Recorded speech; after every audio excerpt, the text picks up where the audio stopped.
on Tuesday evening.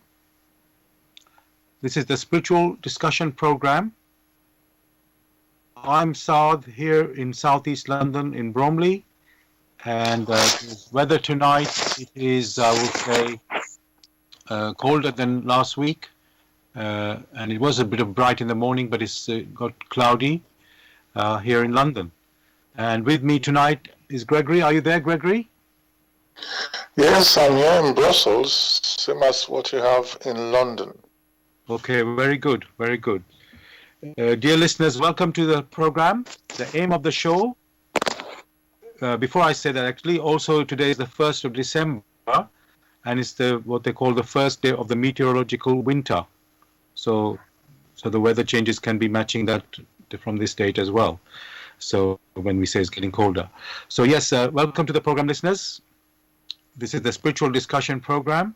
The aim of the show is to introduce you to the spiritual knowledge in the light of truth, the Grail message by Abdrushing. And we have a topic every week, a new topic every week. The topic for tonight is freedom free? Is freedom free? You're welcome to join us with any questions or comments. The number to contact us on our UK number, it is 079 39 641 958. You can call, text, or use WhatsApp.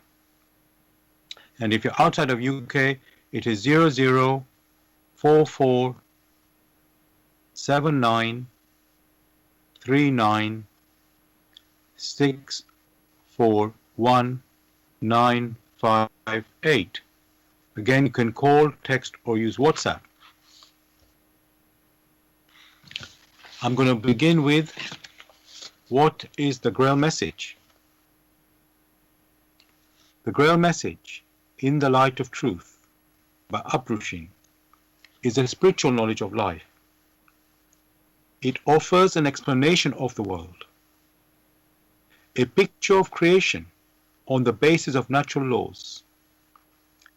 Its lectures contain valuable basic elements as a help in life. For through the knowledge mediated, the reader is again brought closer to life and led back to God. The Grail message deals with important fundamental questions of life by explaining in a clear and logical way the automatic working of the laws of nature, the whole weaving of creation, allowing every process to be recognized, and thereby the purpose of our whole life. It is directed at the individual and speaks to the innate experiences of the human being, their strengths and weaknesses. Thus, every reader has the opportunity to discover, through the intuitive perception, if what is stated is the truth. Combining with matter-of-fact reasoning, a complete world picture arises, where there is no separation between the visible world and the great world beyond the five senses, nor any separation between scientific and religious striving for knowledge. I'd like to give you a couple of quotes from the author of the Grail message, Abdrushing. The hearer and reader of my lectures should always work within himself, keenly probing and building bridges from one lecture to the other, as well as out into the great and small world happenings. Only then will he be able to understand the Grail message and find that it gradually shapes itself into one complete whole, without leaving any gaps.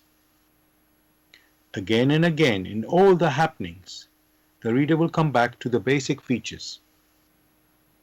He can explain everything without having to change even one single sentence. The word of the Grail message lives, so that it permits only those people who really carry the honest desire in their souls to find abundantly. All else is automatically rejected by it. For the arrogant and those who seek superficially, the message will remain the book with 7 seals. And I'd like to give you one more quote from the author. I wish to fill the gaps which have so far always remained unanswered in the souls of men, and which never leave any serious thinker in peace, if he earnestly seeks for the truth. So, dear listeners, just to remind you, the topic for discussion tonight is freedom free? Is freedom free? And before I ask you to join in with your question and comment, I just want to give you a little bit of background of how we came to this topic for tonight. Last week I read a news story about a World War II veteran from Wales who died at the age of 95. And after his career, let's say when he retired, he went back to France, to where he was fighting in the World War, and he made friendship with a local person there, and he also visited a local school there, and he gave talks about basically freedom and peace. And they even changed the name of the school to his name. David Edwards is the name of that soldier. So he was honored with that, and so the question is, the title tonight is Freedom Free. So he made a statement about that. He said freedom is a strange word because it has the word free. The first part of it says free, but it's not really free. It comes at a price. The freedom comes at a price. So in a way, I've answered the question already, which is the topic for tonight, but obviously we are going to go into it. But that's where the topic came tonight, and we will examine it, quite thoroughly. So, listeners, I want to invite you to join us with any questions or comments on this topic. Is freedom free? You can contact us on our UK number, which is 07939 641 958. You can call, text, or use WhatsApp. And if you're outside of UK, it is 0044 79 39 641 958. Again, you can call, text, or use WhatsApp. Gregory, as usual, I like to always check in the dictionary the meaning of the title, and the key word in the title is freedom. So I checked the dictionary meaning of freedom, and again, they gave us two sort of not versions, but two definitions. So the first one, it says the meaning of freedom, the power or right to act, speak, or think as one wants. So I'm going to say that again. The power, meaning of freedom, the power or right to act, speak, or think as one wants. And the example he gave is, we do have some freedom of choice. That's an example of sentence of freedom. So, Gregory, from that definition, it's only the first part of it, but I just want to ask, does that give a good sort of idea of what is freedom? Well, thanks for these questions. You just mentioned that the power to act in the definition of freedom. As usual, the dictionary only puts together the conception at a particular given time. As the conception expands, the dictionary is revised. Therefore, for now, what has been read out is only partial. It is not complete, because you describe it as the power to act as one wants. One's want may not be described as freedom. because there are limitations. When freedom is mentioned, it gives an impression is generated as if there are no limitations, there are no restrictions. That is a very distorted conception. Thank you for that, Gregory. Yes, the initial word freedom, and as I said earlier, the soldier that I was referring to who, where this title came for tonight, which is freedom free? The word freedom is very powerful, and it gives an immediate sensing or impression that, oh, I can do anything. But then, like you've said now, really, there is a restriction because there could be a limited freedom. We don't know. We haven't gone into that yet. But here we're talking about speaking and thinking, free to act in that way. But is that the only freedom? Or is there even some other restrictions to our freedom? Freedom of movement also. We come talk about it with immigration and so on, but movement can be more than that. We human beings can't fly, although we can, not on our own, but of course we have an instrument for that. So yes, so what does this freedom actually mean? Now, the second dictionary meaning, it's a bit different, where it says the state of not being imprisoned or enslaved. And the example they're giving, the shark thrashed its way to freedom. So I guess, Gregory, that's a bit of a restricted meaning there. The state of not being imprisoned or enslaved. Anything you'd like to add to that, on that, Gregory?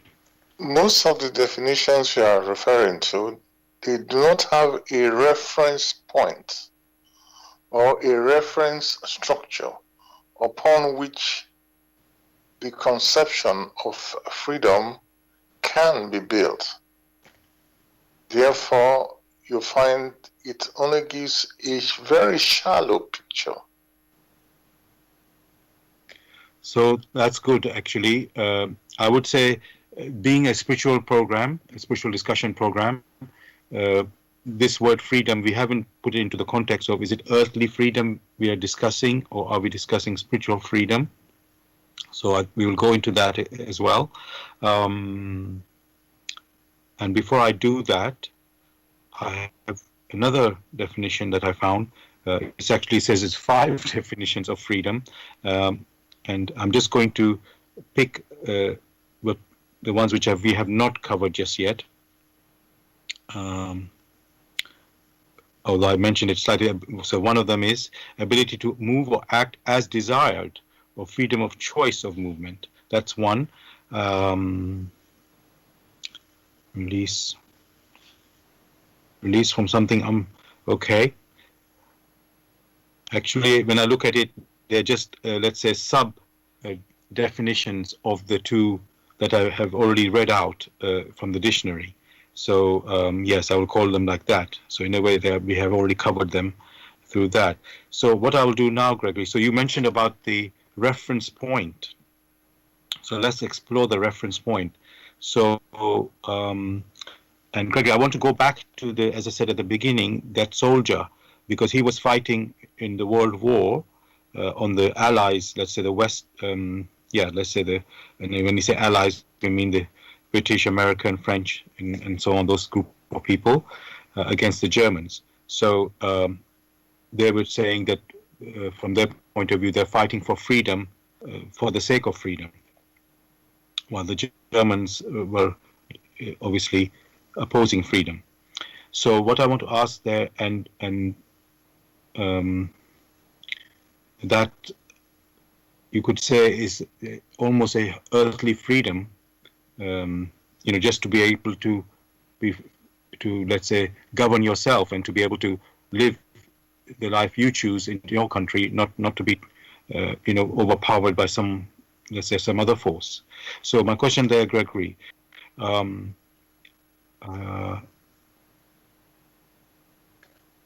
has the freedom to be earned? Yeah, should the freedom, because the question tonight is freedom free? Do you have to earn this? I'm talking now earthly freedom. I know we have to go into the reference point, but let's stay with the earthly for the time being, which we are more familiar with. So does freedom have to be earned? Of course, that word freedom, taken as a noun, must be earned. For consider the case of breathing. That effort must be made to take in air or to take in oxygen and breathe it out. That is an effort. And because that's an effort, it has to be earned. That effort must come from the personality.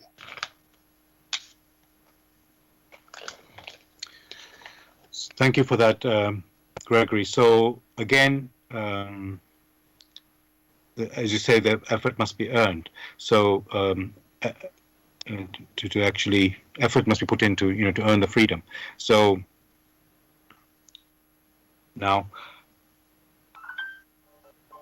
I want to just, but Gregory, when you say that, is it also freedom because it's like something natural within us, in the human being, that you want to eat something, or you want to let's say, at least the simple freedom, Gregory, we can think what we want, isn't it? There's that, in that sense.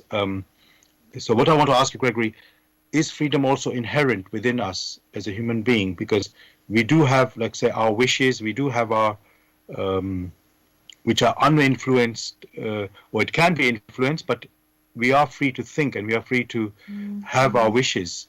So when you say freedom has to be earned, maybe again it's all about the reference point. In what context are we talking about? Do we have some inherent freedom as well?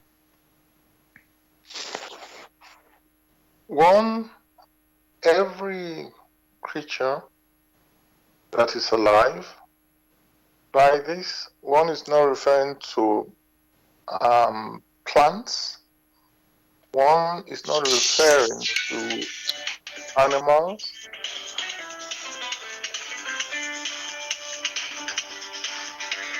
Oh, somebody's calling. Let me see if there's a listener. Hello, listener. You want to have a question?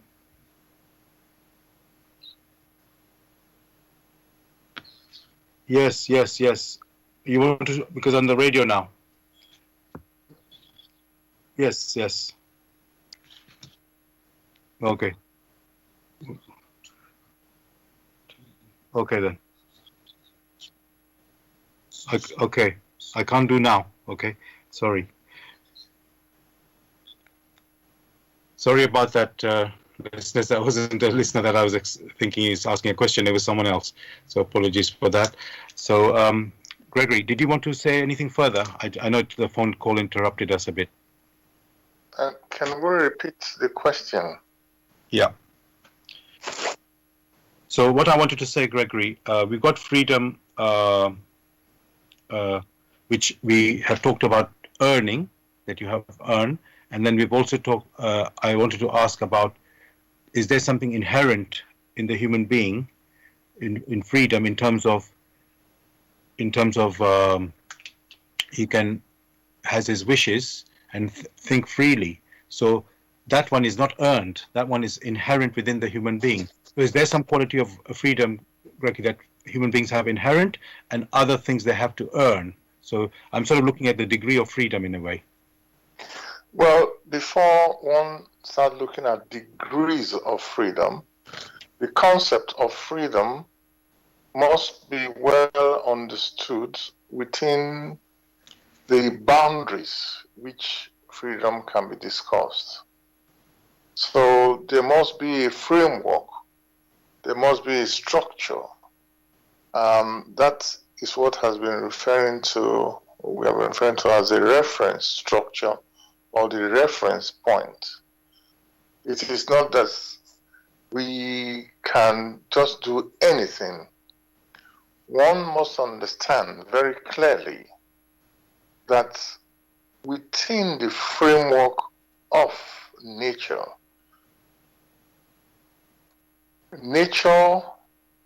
a part of which we ourselves are, we have to understand the rules that nature applies, and that these rules also apply to all our activities. Only when we understand these rules or these laws and know how to apply or know how to adjust ourselves within this framework of rules of nature, only then can one say one is free. If one ignores this framework, it may well be within our reasoning, within our thinking, we precipitate certain reactions which tend to be very harmful. So one cannot say, oh, I'm free, and therefore I'm going to shoot myself, or I'm going to harm myself. In such a scenario, it means one has given up to continue to exist. So freedom must be considered within the natural framework and continuity. Only the way nature shows it to us, only that way can be right. And on this, one has that there are responsibilities which are inherent within the human spirit or within the human personalities. Only when these responsibilities are fulfilled can one talk about freedom. If they are not fulfilled, or if these responsibilities are not known, then our activities will be such that we bind ourselves. We bind ourselves to different areas and are unable to move freely as nature or as creation wants it to be. Then the basic question you just asked, is freedom free, becomes justified. Thank you for that, Gregory, because you've now opened the, let's say, the discussion into much deeper than, let's say, the original title might have, well, let's say people may have been thinking. And, because, as I say, most of us think of the earthly freedom. And now you brought in nature. You have to work with nature or within nature. So it's like you need to know how nature works. And then it's, we know, of course, animals are part of nature and they just, automatically do, let's say, follow it. It's like part of their nature, you could say, to do that. And so they're free in their own way. With the human being, it seems that it's quite it's a learning curve, I will say. It's not that we seem to be automatically, I will say this is hard to say because some things we are definitely aware of nature. That's how we came on this earth. But in other ways, we don't seem to be so familiar with nature. And I know science obviously is always finding new things, in nature, and of course we're advancing that way. But there's so many things how we live is still not, let's say, aligned with nature as we know in the environment and so on. So let's look at that.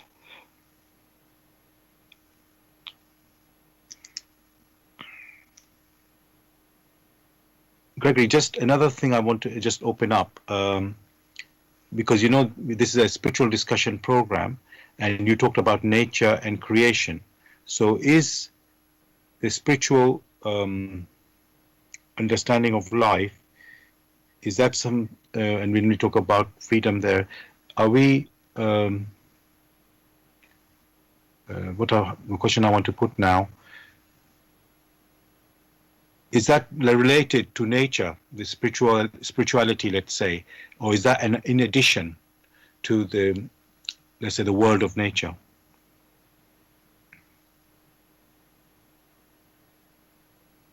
The world of nature, as seen from an earthly point of view, is basically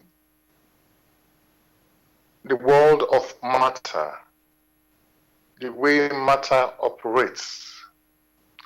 And since we have that matter, all that we perceive here on earth or in the physical universe, in our perception, matter is taken into consideration. Matter is only a covering. What is being referred to here is that which activates matter. The structure which we now have in nature, particularly for that of human personalities, is being activated externally. That's power which does the activation is what we are referring to as the human personality. And if that human personality, one may also give it a proper name, that is the human spirituality. So one can now see how matter is connected. One would not say related to the human personality. The human personality, which is of spirit, uses matter as a covering. And through that covering, it makes itself perceptible here on earth. For you cannot perceive the presence of another personality in the physical unless you use something which is similar. Just as we are talking, you can hear my voice, I can hear yours. You can see something that is physical, and some other person can see you. These five senses are tied to the world of matter or the earthly world. However, that which makes use of these tools of the human body is of spirit.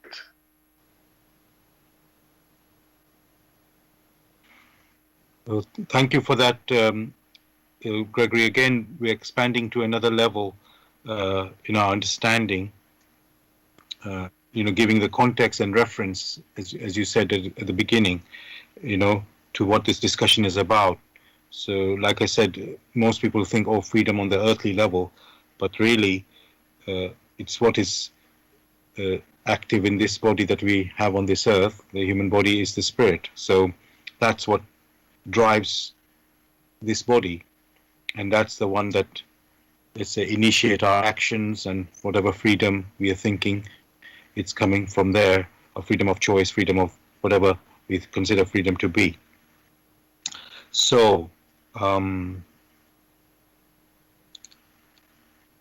okay, I'm just going to tell listeners, you're listening to Bless Radio 1, in fact, and we are broadcasting on new website now. It is blessradio1, the number 1.com, and also you can listen to us on Zeno, that's ZENO.FM, and then / Bless Radio 1, the number 1 again. And I will, and the show you're listening to tonight is the Tuesday evening spiritual discussion program from 6 p.m. to 8 p.m.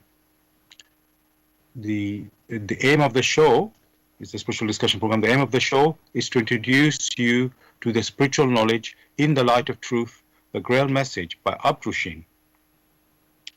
And we have a new topic every week. The topic for tonight is freedom free. Is freedom free?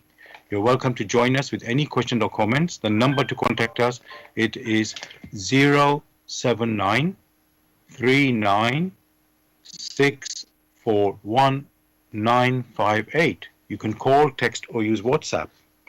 And if you're outside of UK, it is 004479 39 641 958. Again, you can call, text, or use WhatsApp.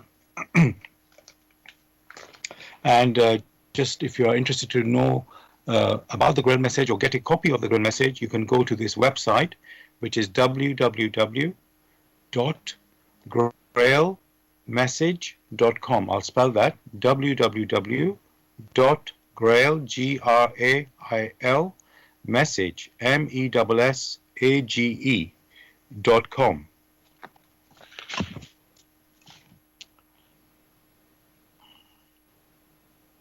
So, Gregory, I want to now talk about, let's say, what we see in the world with the use of our freedom, how we express our freedom, and we know that let's say there are different systems of government. There's like democracy, and others, let's say, where they have a ruler, where that one ruler or a group of leaders, let's say, run a country, with their decisions. So I want to ask, and let's say each country has their own system. Now, and also, Gregory, every person is an individual, how they want to, as I say, express themselves in how they live and how to, whatever they want to do in their life, in their passion, how they want to develop. So I want to ask, I'm going to talk it from a, let's say, point of view of fate. When when somebody is born as an individual in one system or one country, and another person born in a different system in another country, let's say, is it something to do with their own sort of doing of when they are born there, in that type of two different places, two different systems? One person born in the, let's say, democracy, and another one, let's say, I don't like to use the word dictatorship because it sounds very negative, and there can be a good ruler, like a king or someone, who wants to look after his people, and it doesn't matter that it's a democracy or not, in a sense. So my question is, Gregory, when somebody is born in one system, which is, let's say, democracy, another system which is not, is fate bringing, when somebody is born like that, is it their own decision to be born there, or somehow it is like, let's say, almost I would call it random? Thanks for that question. There is always a problem when these discussions are looked at only from an earthly point of view. What should be realized is that the inner man, or what many may call the spiritual man, the spiritual personality, always has freedom of choice. That means it is free to choose whatever it wishes to experience. From that point of view, once we have the inner man or the spiritual personality, before it manifests itself here on earth, it must have decided where it wishes to go. This decision precedes its birth. For that spiritual personality wishes to experience. Therefore, it is drawn to those areas which will help in the fulfillment of its wishes or its desires. Therefore, before too long, the possibility is brought about where it may incarnate in one place or the other. Life on earth is only temporal. It doesn't last forever. For whoever is born here on earth, after some time, will have to shed the physical body, a process which is called death. Therefore, having the spiritual personality made that decision prior to birth,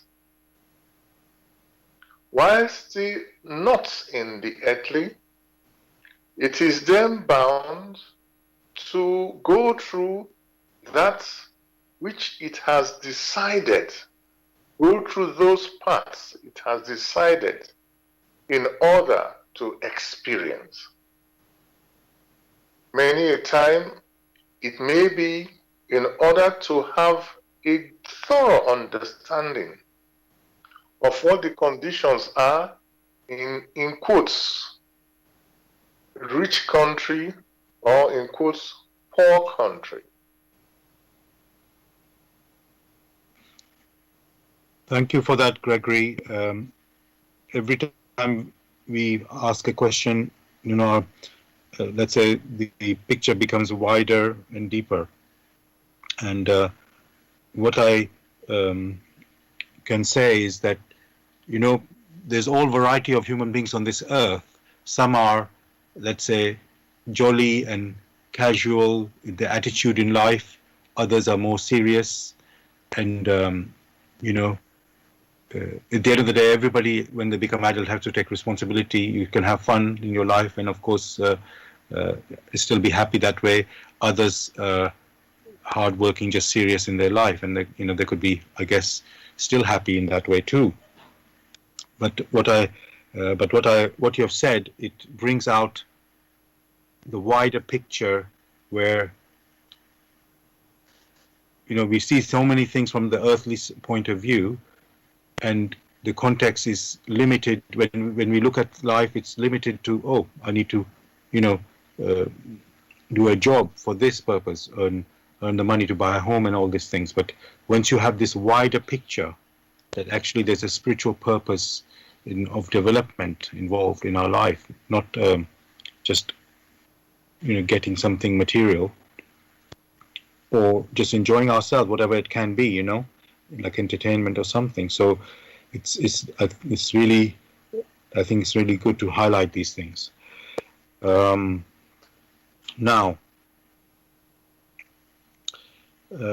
Gregory, I want to ask, what is the purpose of this freedom for human beings? Because, um, you know, um,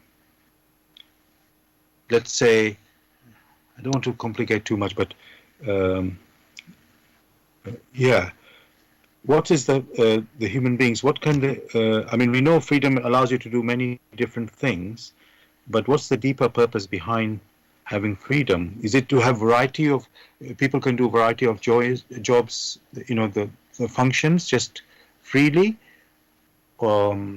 Because in theory, if everybody has freedom, they could all choose to do one task in theory, although it never happens in reality, as we know. So, what's the purpose of this freedom in the human being? As you can well consider, different people have different talents. Because different people have these different talents, and there are different stages of maturity, the way each personality will tackle a specific task is different. There are some, when they incarnate here on earth, from the time of incarnation to the time where they now have to depart and shed the physical body, if we consider this as two poles, the first pole is coming here to the earth, and the other pole is departing the earth. They wish to gather experiences, which experiences can only be gathered using the tools that are available to it, which are the senses. That being the case, they now set out to cultivate those talents which are inherent in them. There are no two people who may cultivate their talents in exactly the same manner. There are variations, and it is that variations that is needed, or those variations are needed to accomplish specific tasks. A simple example one may give is that of music. There are musicians, or those who have cultivated their abilities to play music. There are some who play the violin. There are some who play the cello. There are some who are drummers. There are some who play the trumpet. Yet they are all musicians. Yet they have to contribute to the harmony when music is played. One thing is certain, they contribute through their talents to the harmony of the music which is played. Again, one may take another example, that here on earth, there are some people who are not even playing any music. Some have chosen to be farmers, to be able to produce crops, cultivate these crops, and put them out for sale so that others may share of his labor. In return, some other things, either money or some other, is given back. There are others who may say they want to be engineers. There are others who will be teachers. So you find that when people come here to experience, all they wish to do is to put to use through the senses the innate talent which has been cultivated so far. It is the maturation or the idea to get so matured as to have refined themselves. That is the key. That is why they have incarnated. They have come here to experience and then to use the experience for further maturing in spirit. That is why we now have the freedom of choice. How each personality wishes to go about it is now left to that personality. Thank you, Gregory. I would like to read something to the listeners now from the Grail message. It's sort of continuing from what you've been talking about, Gregory. About let's say the freedom of man, the tasks man has to take up, you can say. So this is from the lecture in the Grail message, dear listeners. It's the lecture called Ascent. And I'm just reading a section, not the whole lecture. Okay? So, for this too, Jesus has already shown you the simple way, leading unerringly to the goal. For deep truth lies in the simple words, love thy neighbor as thyself. With these words, he gave the key to freedom and ascent, because it is an irrefutable fact. What you do for your neighbor, you do in reality only for yourselves, solely for yourselves, since according to the eternal laws, everything returns to you without fail, good or evil, either already here or there. It will surely come. Thus you are shown the simplest of ways in which this step to the good volition is to be understood. You should give to your neighbor with your being, your nature, not necessarily with money and goods, for then those without means would be excluded from the possibility of giving. And in this being, in this giving yourself, in the relation with your neighbor, in the consideration and respect you voluntarily offer him, lies the love of which Jesus speaks, lies also the help you give to your neighbor, because it enables him to change himself or ascend further, and because he gains strength from it. I will stop there. Gregory, I know it's slightly different to what you have said. It's something not different, sorry. It's something, when I say different, I mean another aspect of, let's say, freedom, which we haven't thought about, let's say, or talked about so far, and this is Jesus talking about love, love thy neighbor as thyself. But the result of that, loving thy neighbor as thyself, is a freedom. And you wouldn't think of that initially, maybe, that you would earn the freedom. So can I ask, Gregory, what is the freedom in that, what I have read there? What are we talking here? Because love thy neighbor as thyself earns you a freedom, but what sort of freedom are we talking about there? Basically, this what is referred there is not only earthly freedom, but spiritual freedom. Man is not an island. Man on earth came to the earth through woman, means man was born. So there is continuity, there is a connection along that line. Because we know that there is this continuity and there are others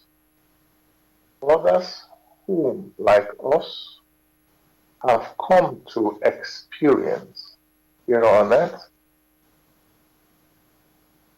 we also know that each personality has their challenges. And like the fire brigade will say, one for all and all for one. In that particular case, you find that you are not an island. You live amongst others. That means you help others and others help you. It should be very clear that the human personality, or put it bluntly, the human species came from a realm which one may refer to as a spiritual realm. And they need to work together to experience, to support one another so as to mature in order to build up and then go back home when they are fully matured. Therefore, you now have the love for one another. Typically, when you are not in your hometown, and that means you're abroad, and you hear somebody speaking the language from your hometown, very quickly, you tend to gel with that person because memories of your hometown will just spring up. And you are prepared to help that person. You would not want to put any harm on their way. The same goes for the human personalities, the human spirit that has come to experience far away from its origin here in the world of matter, where they need to work together, share experiences, build up, and go back home, possibly together as self-conscious spiritual beings. And that is why men were not created alone to live in islands.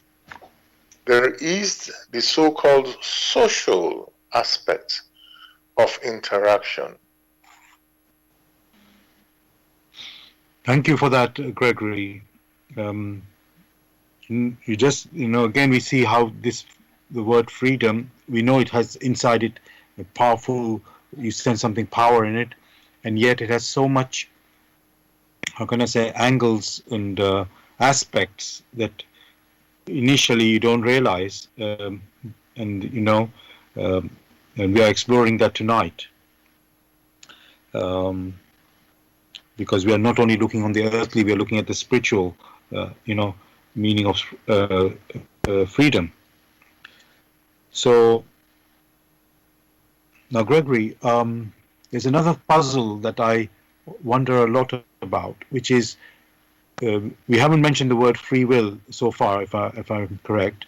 So we human beings have free will. I think pretty much everybody is aware or has some understanding that we do.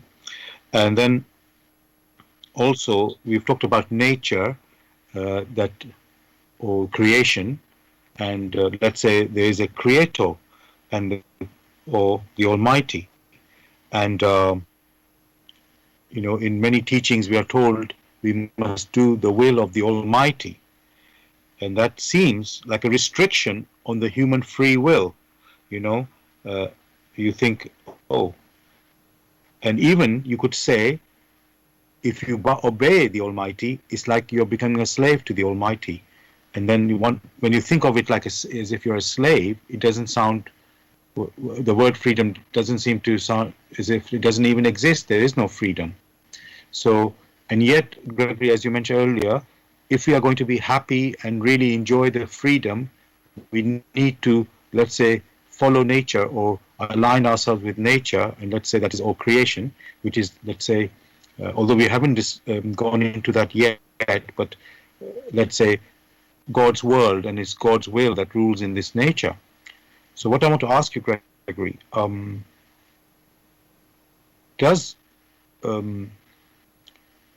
following this, let's say, God's will, does it mean we are really a slave? I know it sounds contradictory, but it sometimes feels if you're following God's will, it somehow seems to be restrictive. And does that mean we are not really free, but we are a slave of God? Actually, the reverse is the case. And the confusion that has come about is such that, or the reason for the confusion is that the picture or the concepts which have been presented to many does not give a complete picture. What one tries to do in this particular case is to show the picture as near complete as possible. First, one should know that the human, or at the beginning, the spirit germ, which must develop into a spirit's personality, that personality or that germ, in it is embedded the talents. It is of the Almighty that placed those talents there. Therefore, the human or the spirit gem needs to develop these talents. As if that is not sufficient, the will of the Almighty now made it possible for this spirit gem to travel to areas, or to those areas where the development of these talents are possible.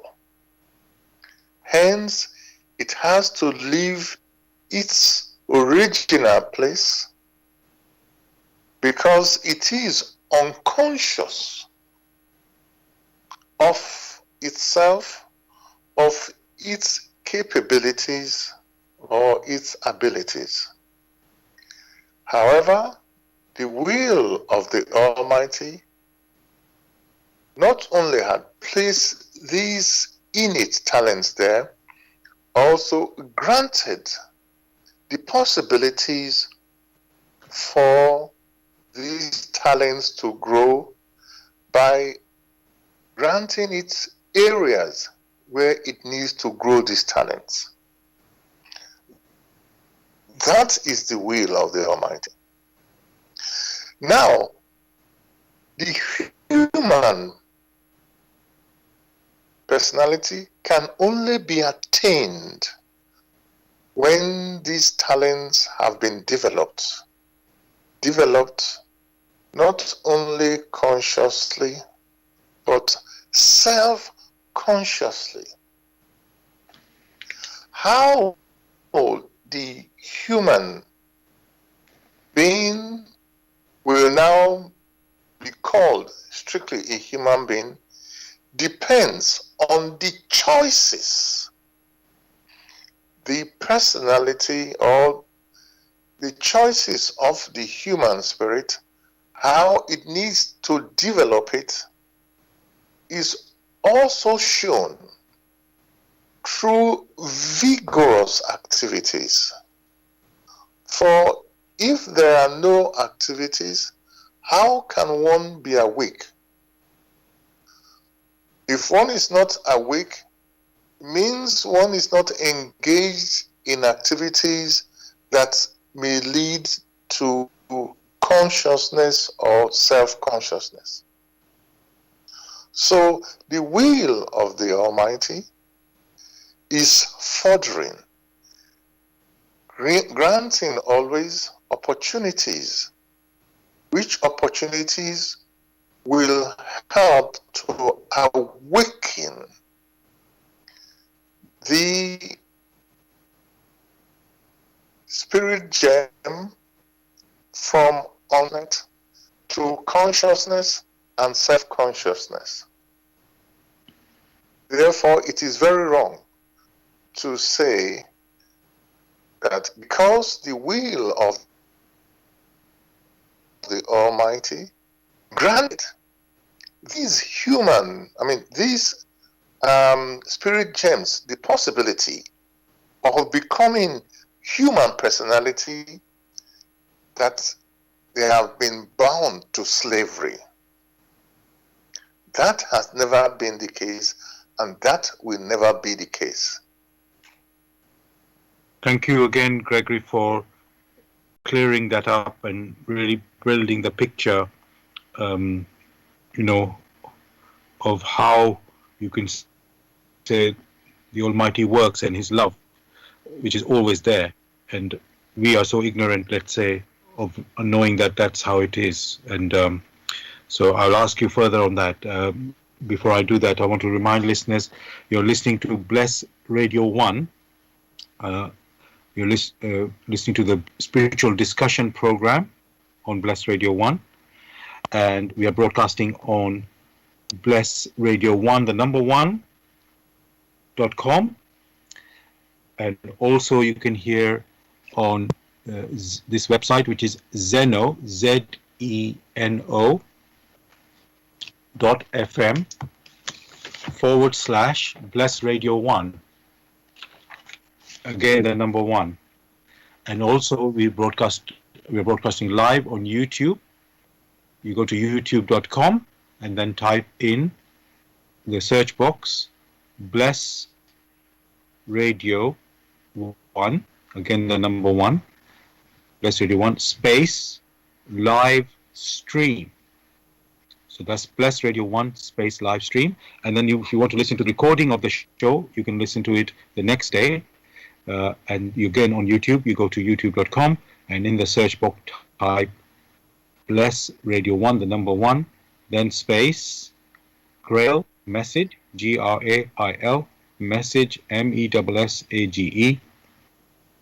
And then the topic of the show tonight is freedom free. Is freedom free? That's the topic of the show, so you can listen to the recording there. So yeah, dear listeners, you can join in the discussion for tonight. The topic, like I said, is freedom free. You can contact us on our UK number, which is 07939641958. You can call, text, or use WhatsApp. And if you're outside of UK, it is 00447939641958. Again, you can call, text, or use WhatsApp. And the aim of the show is to introduce you to the spiritual knowledge in the light of truth, the Grail message. Wow. Abdrushin. And if you are interested in getting a copy of the Grail message or want some more information on the Grail message, you can go to this website, which is www.grail, Grail, message, MESSAGE.com.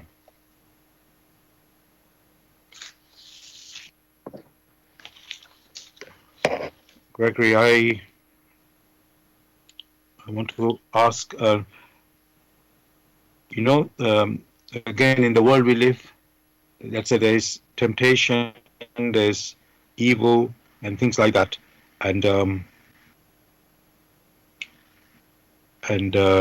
just going back to the when I started the show about the topic tonight is freedom free, and I mentioned that there was a World War II soldier from Wales who was sort of campaigning to bring, well, he fought in the war, in this World War II in France from here, and then he also went back after retirement to France to sort of, let's say, teach the school children there in that place where he fought about peace and reconciliation and so on. And obviously we say freedom has to be earned. We've talked about the freedom being earned and how important, that in that World War, you could say, for this soldier to share with the young people how he had fought and how the people had fought for their freedom. So what I want to ask, Gregory, in that World War, there was a lot of, let's say, they call it crimes against humanity, when humanity sank very low. And then at the end of the war, they set up, it was the Second World War, and they really were, let's say, desperate not to have it again, such a war, and they made up, I'm going to call it European Union in quotes, because it wasn't a European Union, obviously, that's today's name, but that's what they did to unite, you could say, Europe not to have this war again on social and economic and even military grounds. Well, the EU is not about military, but basically on these economic grounds. So my question, Gregory, is, when we have freedom, and then you can have different countries acting, you could say, in some nationalistic way to beat another country for whatever reason they think they want to do that, to oppose them or being more powerful somehow. Is it possible, Gregory, for humanity, like they have done with the EU, could say, to come unite together? But is it going to be based on economic grounds? That's what I want to ask, because it seems the war happens when people feel there's something inequality. They want something from someone else.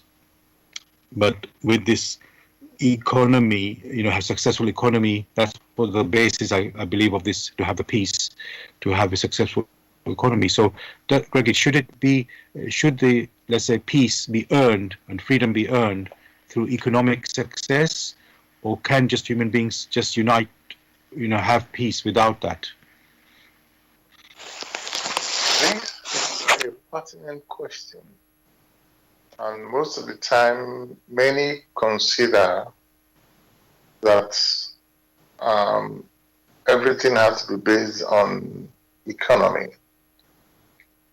In the first instance, one should know that not all human personalities on earth are at the same stage of maturity. That being the case, the ground is so uneven. There are some who, by their maturity, belong to a lower level, and some to a much higher level. The first rule which one must consider is that people of similar nature need to come together, or people of similar types in their mentality.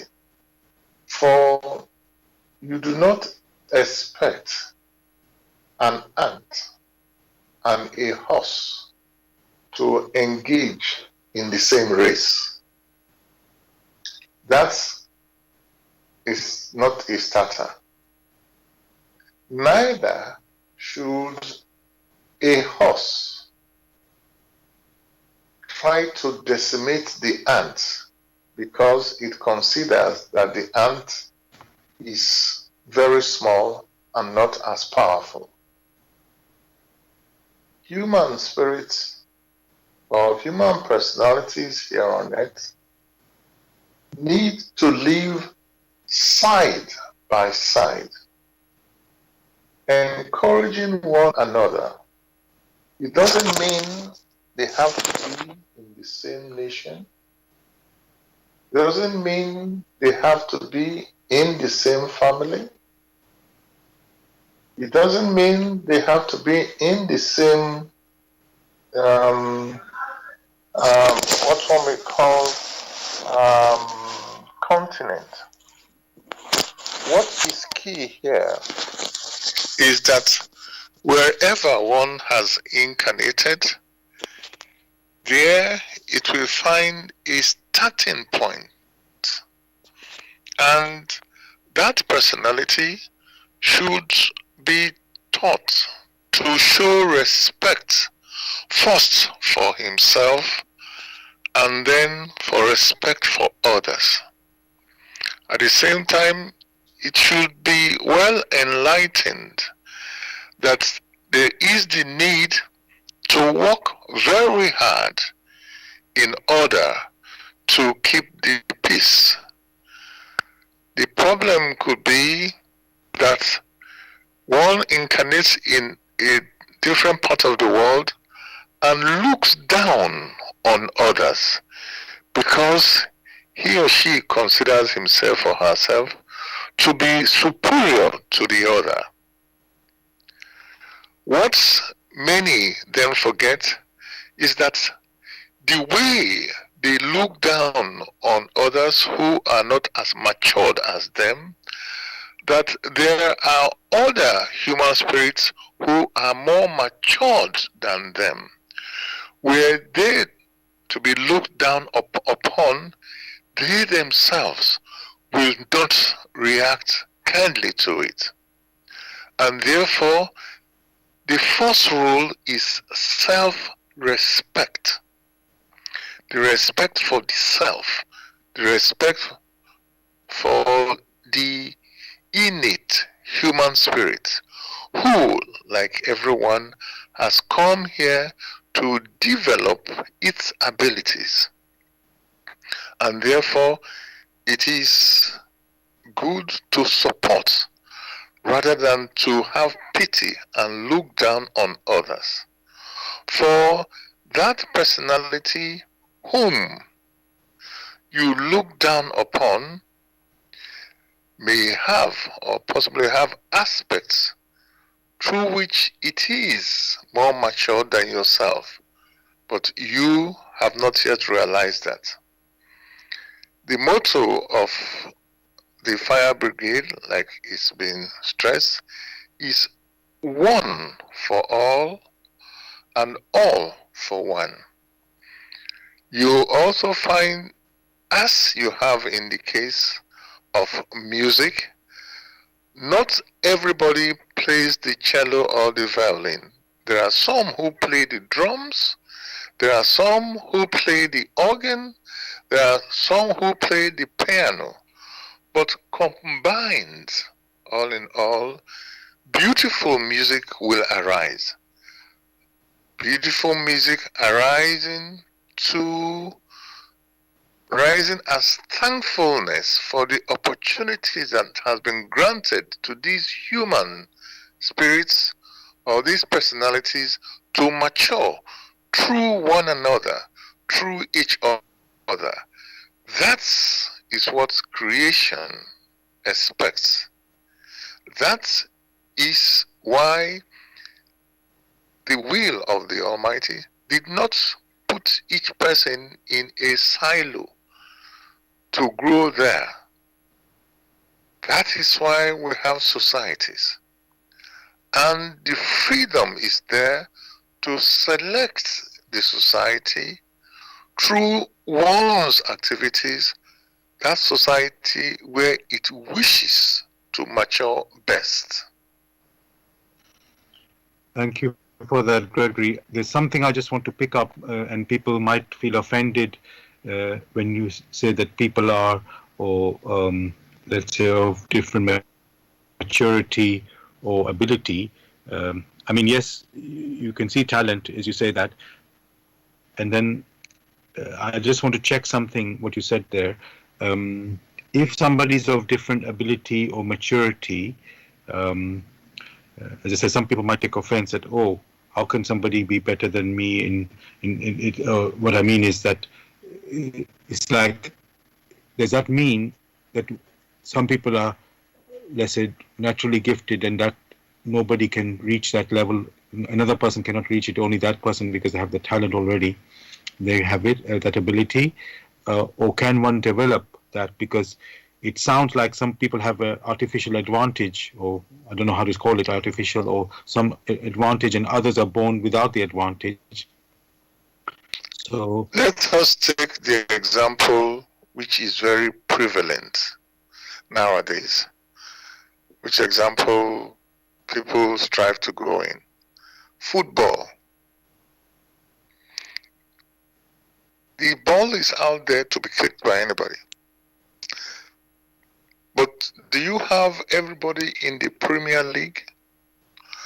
Why should people be unhappy or take offense when they haven't developed that strength or ability to be in the Premier League? Does it mean everybody wants to become a doctor? Does it mean everybody wants to become a farmer? People have their different abilities. Whatever ability you have, use it to the best you can. That is what is demanded. Not look at some other person.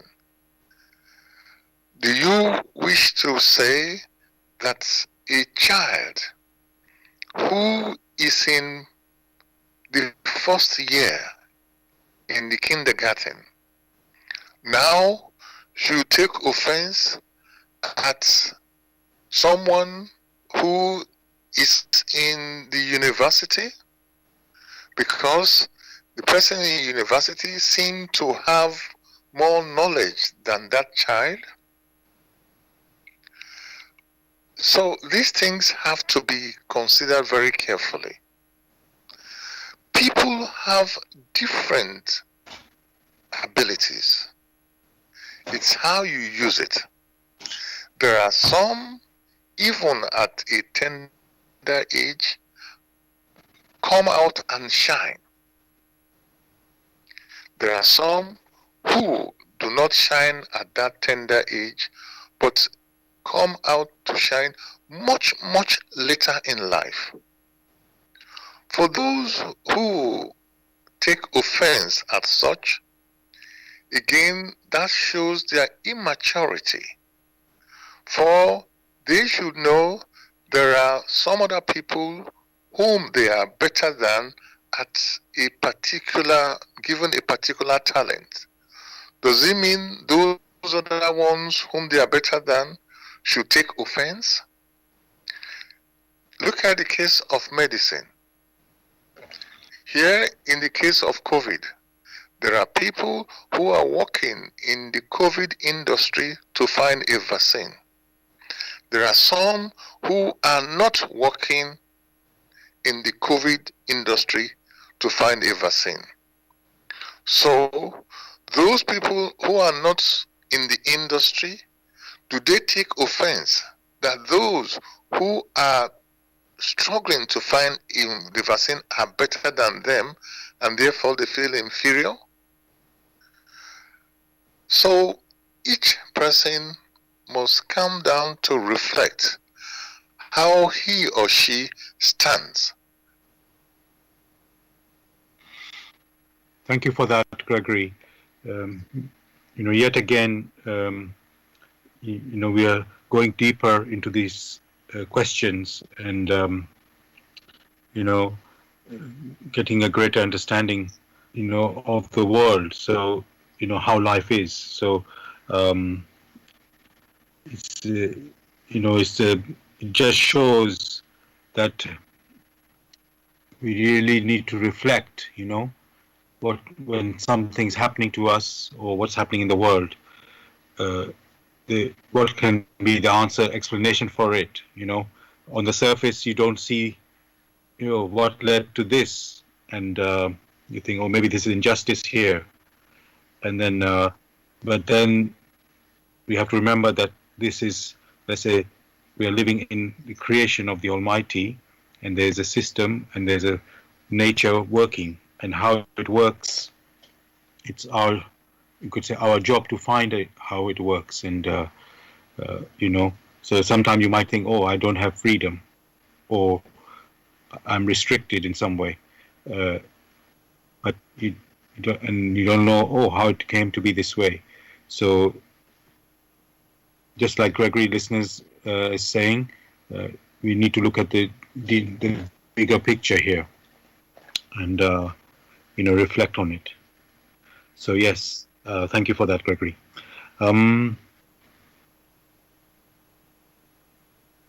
I just want to say, early on, Gregory, we talked about that when I asked this question about God's will and man's free will, you could say, and it looked like maybe, oh, man is becoming a slave of God's will, but obviously that's not really true. It's just how we act, and things might, if we don't act, let's say, within the laws of nature or the laws of creation, then you have a restriction from that.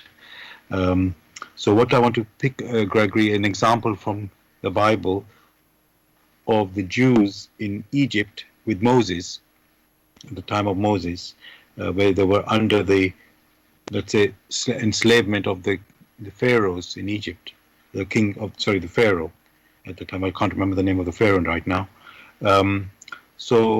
And Gregory, in the Bible, it was implied that that was let's say, the Jews were enslaved because of, let's say, they didn't follow the will of the Almighty. So, and then they were liberated through Moses, back to Israel. So I want to just ask, was that really like a spiritual willed by the Almighty, or that happened? Because that's how it is. Let's say the story is being told in the Bible, that they were enslaved for their sort of I don't know, because they had their own land in Israel, but somehow they were driven out, and they went to Israel, and they were enslaved there. So, is there a spiritual story there, or lesson there, why they were enslaved in Egypt? You mentioned that they had their land in Israel. All right, is that true? Before, to get the facts right first before one proceeds. Okay. That was not the case. In the first case, these people were enslaved physically. They were made to work, to produce crops, do the hard work, and were not granted the opportunity for further development, even in the earthly sense. Whereas their so-called masters used whips on them, even to the point of death. That cannot be the will of the Almighty, who had made it possible for the human spirits to develop themselves. Just as it is the will of the Almighty that made it possible for the Egyptians to exist and develop themselves. But for one reason or the other, trying to restrict the development of others, because in the first case, out of fear. For fear is capable of doing all sorts of incredible things. As you can rightly observe, many attack others out of fear and want to restrict them, for they sense deep within themselves that those people they look down upon have something which they themselves may not have.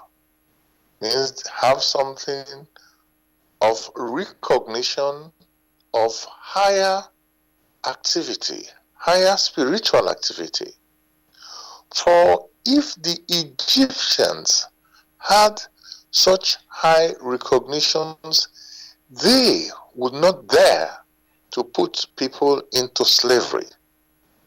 They would have already sensed that before long they are binding themselves to the lower regions where they will have to experience torture. Therefore, it is very wrong and to say it is the will of the Almighty that these the people of the Jews at that time had to be put into slavery.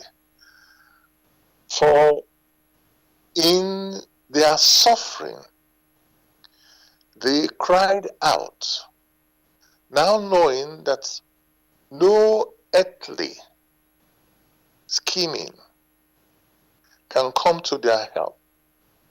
And in crying out deep within them in spirit, an answer was granted.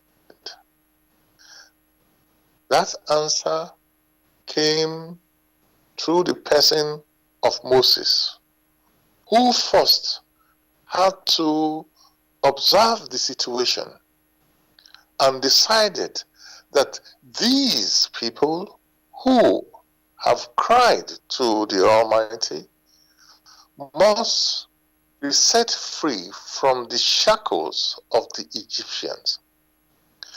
And that is why, after some time, he had to lead them with the help of the light out of Egypt to other areas.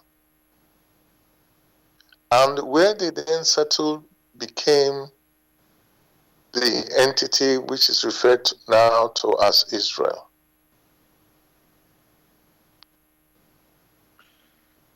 Thank you. Thank you for that, Gregory. Dear listeners, I want to remind you are listening to the Spiritual Discussion Program on Tuesday evening from 6 p.m. to 8 p.m. The aim of the show is to introduce you to the spiritual knowledge in the light of truth, the Grail message by Uprushin.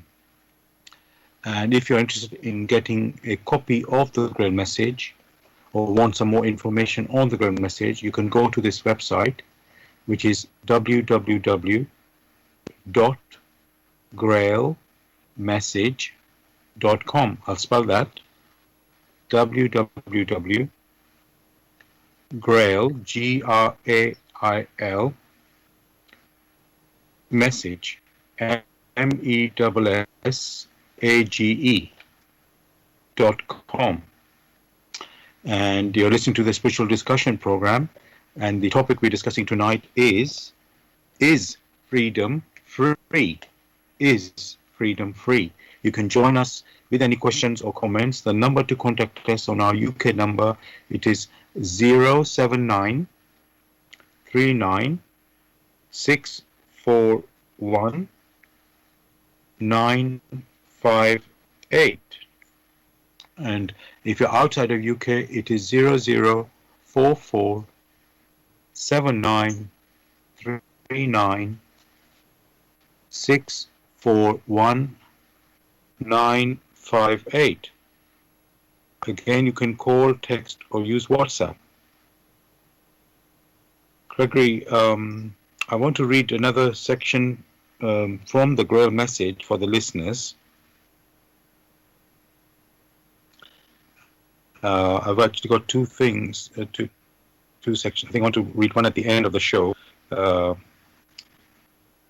I think, yes, I've got this now. I will go there. So, dear listeners, we've been talking about slavery right now, and this is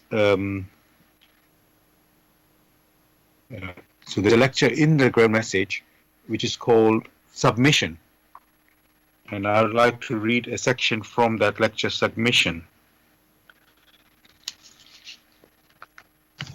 So, yes, here we go. Only the man who lives in the laws of God is free. Thus, and not otherwise, does he stand unoppressed and unconstrained in this creation.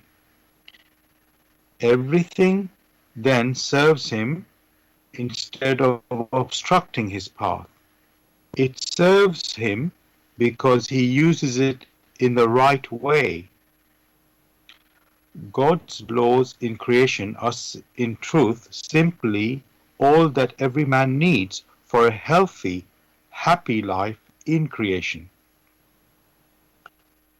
They are, as it were, nourishment for his well-being. Only he who knows the will of God and lives accordingly is really free. All others must bind themselves in many threads of the laws of this creation, because they entangle themselves. Creation originated only in the will of God, in his laws. Working together, the threads of these laws sink deeper and deeper everywhere, enforcing movement towards development and inevitably branching out more and more in the course of development, while in the continuous movement, new creations are perpetually formed around the threads. Thus, these laws provide the same. Thus, these laws at the same time provide. I'm going to repeat that. Thus, these laws provide at the same time the support, the possibility of continued existence and further expansion of creation. Nothing exists without this will of God, which alone gives movement. Everything in creation conforms to it. Only the human spirit has not adjusted itself to these threads. It has tangled them and thereby entangled itself, because it wanted to follow new roads according to its will, and disregarded those already prepared and in existence. The increasing power of the light is now changing this. The threads of all the divine laws in creation are being charged with increased energy, so that they become powerfully taut. This enormous tension causes them to spring back to their original position. What is tangled and knotted is thereby disentangled, and so suddenly and irresistibly that everything just come back, sorry for this. What is tangled and knotted is thereby disentangled, so suddenly and irresistibly that everything that cannot still adapt itself to the right position in creation is simply torn down in this process. Whatever it may be, whether plant or animal, whether mountains, streams, countries, states, or man himself, all will collapse that cannot prove itself at the last moment to be genuine and willed by God. So I read that section, listeners, from the lecture called Submission from the Grail Message in the Light of Truth by Abdul Sheen. And I was wanting to highlight really how, let's say, the human will acts and how God's will acts. and let's say how unaware we are from realizing how God's wills acts in this world that we live.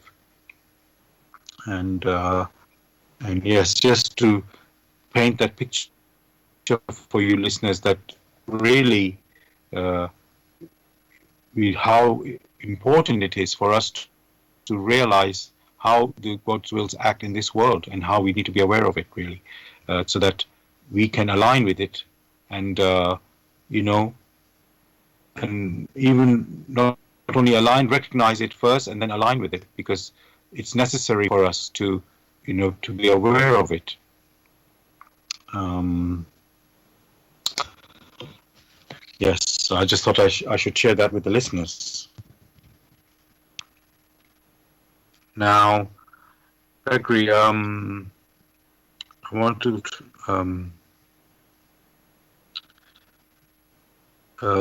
yeah, early on, Gregory, you mentioned about, you know, we come, let's say, starting life as an unconscious spirit, you can say, and we've been journeying on this, from, let's say, that spiritual world where we originated onto this earth, and becoming more, let's say, conscious in our journey.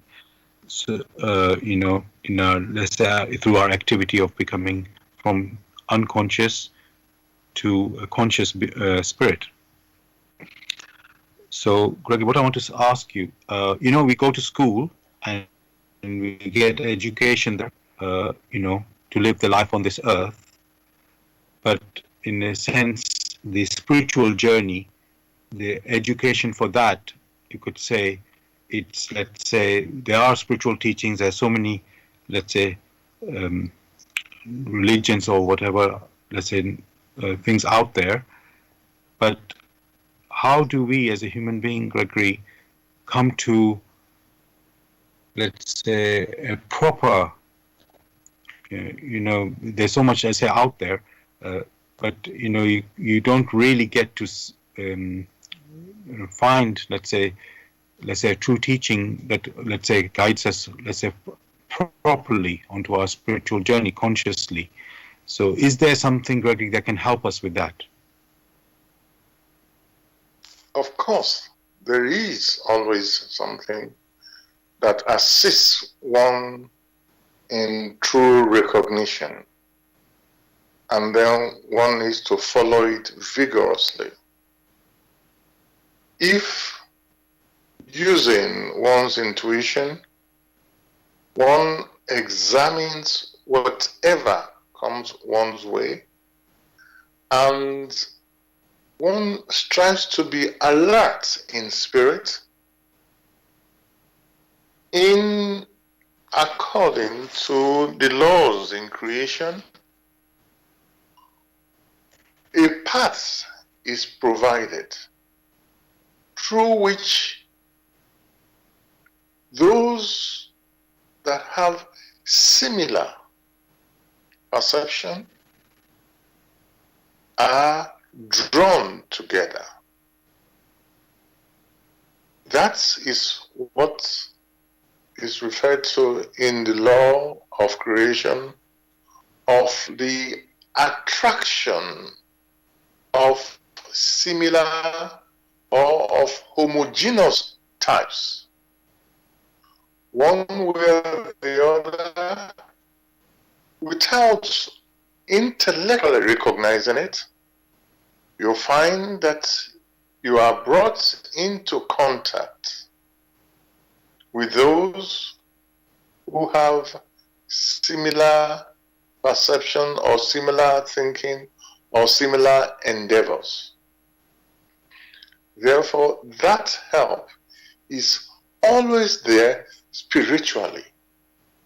If, however, one is too indolent to examine spiritually, or is not alive spiritually, but only holds on to what is available earthly, considering things of the earth as the only things that exist, Then, through one's decision, through one's freedom of decision, one is drawn again to those people who think or who reflect likewise.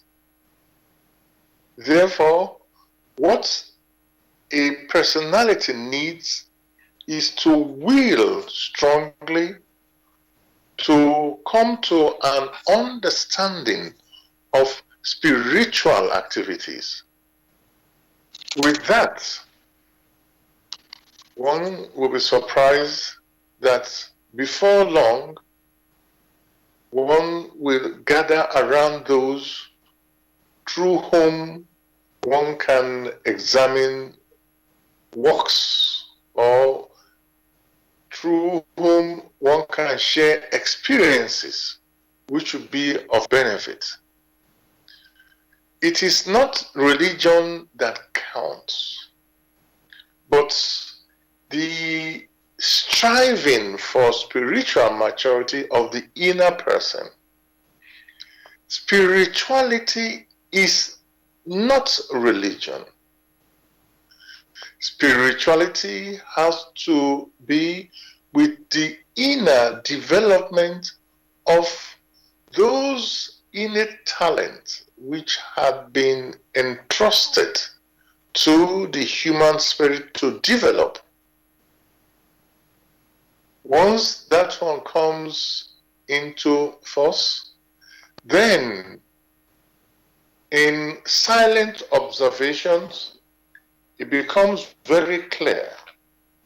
Those talents which are referred to are sometimes called virtues. Virtues of faithfulness, of courage, of humility, of compassion, of grace, modesty. These are the virtues we need to be developed.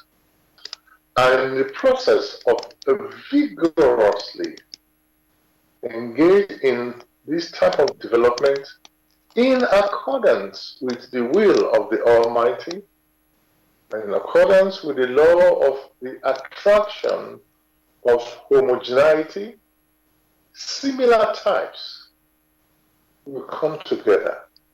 First unconsciously, then consciously.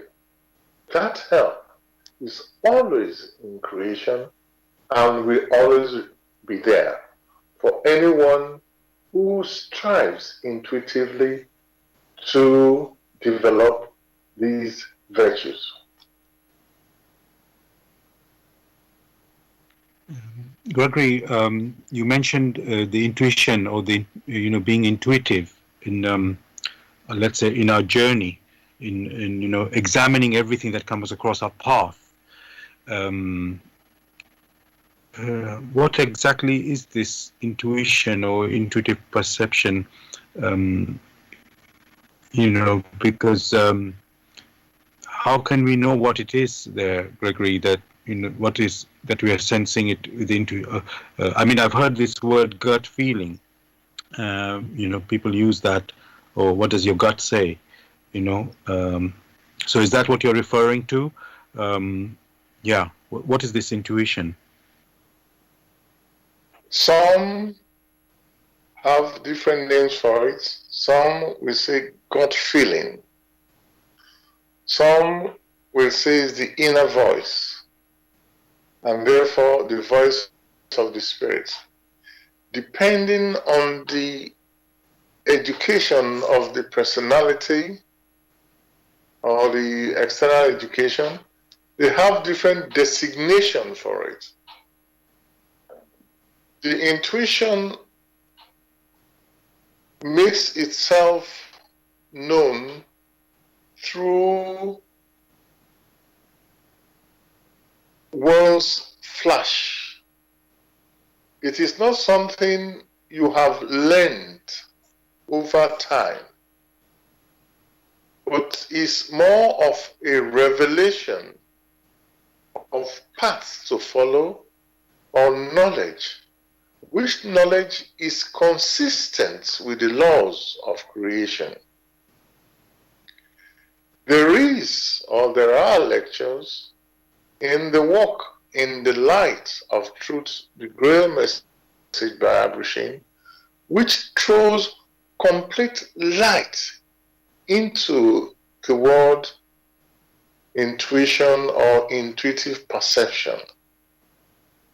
To help a bit, one should know that what one sees, what one experiences externally, these are expressions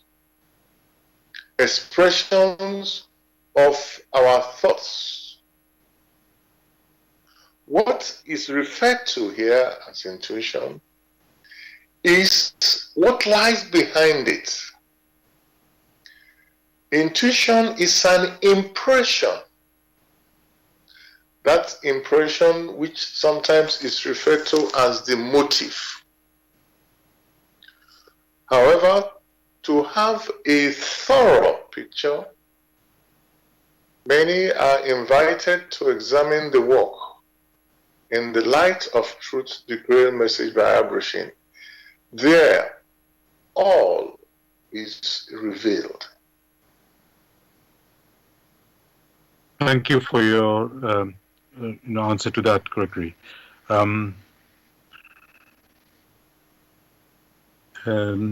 I've got a question here. It says, what did Jesus mean when he said, verily, I say to you, that unless a man be born again, he shall not see heaven? How does this relate to freedom? So, The lack of I'll just repeat. freedom. Yeah. Please go ahead. Sorry, go ahead. The lack of freedom is only due to the fact that many have entangled themselves or have tied knots in their paths. Because they have tied knots or they are entangled, they are as if trapped in a spider's web through their own activities. Their own activities in the sense of their own physical activities and also non-physical activities. For instance, when one is referring to physical activities, if you sit in one place and do not exercise yourself, whereas you keep eating and eating, what do you expect will happen? So that may be referred to as a physical activity. If along the line you only use the frontal brain without using the back brain, what do you expect will happen? These are all entanglements. What Christ was referring to is that of loosening oneself from these entanglements that have arisen due to man's indolence. So for one to undo what he or she has done, it needs to become active in spirit and have a more deeper picture in its perception. Only through such activities can it have an overall picture and therefore knows what its responsibilities are and strives to fulfill them. In order to understand this, virtues have been granted to the human personality. Therefore, for it to go back home as a self-conscious human spirit, it needs to have a strong good volition. It needs to have this everlasting love and desire to serve, or the readiness to serve. Everlasting in the sense that is able to receive whatever it receives that is good in accordance with the will of the Almighty. It makes use of this that it has received and also pass it on for others to benefit. To do this, it needs patience and perseverance. That means it has to be absolutely selfless and must be dedicated. Thank you for that, Gregory. I've received a question from a listener. The question is, once we have met like-minded souls instinctively, can a network be formed in this world at some time in the future to serve mankind together? So I'm going to read that again. Once we have met like-minded souls instinctively, can a network be formed in this world at some time in the future to serve mankind together? Like the question rightly indicated, once they have met like-minded souls, it means they already have an attraction of like-minded souls. The next thing will be that these souls must examine themselves what make the constituents like-minded. If what makes them like-minded, what makes them homogeneous, is in the understanding of the laws of creation through which they themselves came into existence, and then have the strong ability or, in quotes, desire to pursue this, then they would know how to help mankind, because in their recognition of what needs to be done, help will be provided in one form or the other. Thank you for that. Hopefully, listener, that was you were able to not able, but that answer was answering your question. So I hope that. Thank you for that.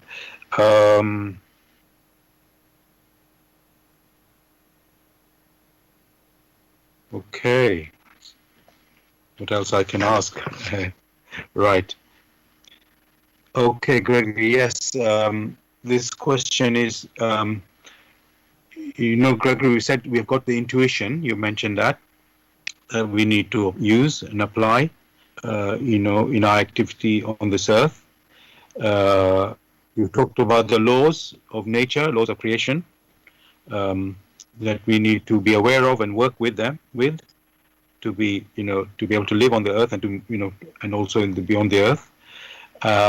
What I want to ask next, Gregory, is, do we need also some external help, let's say through prayers to the Almighty, because there will be occasions and we are like in an emergency. So do we need an external help, Gregory, through, let's say, prayers to the Almighty as well? Again, the question, the concept of prayer has not been well understood. Prayer is basically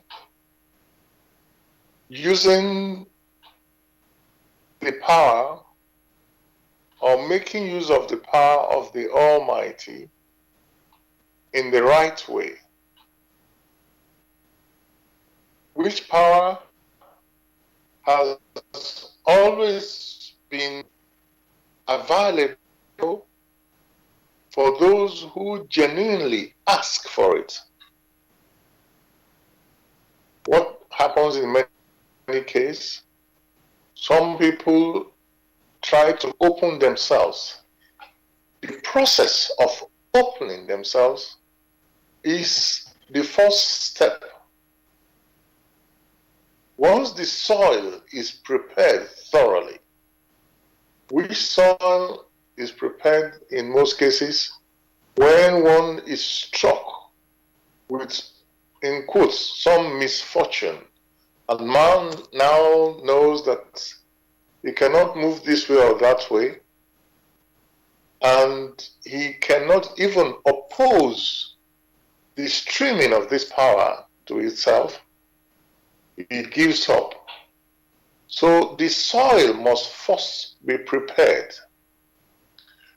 One cannot ask for power such that it will use that power to oppose another personality who, like him, is in need of direction.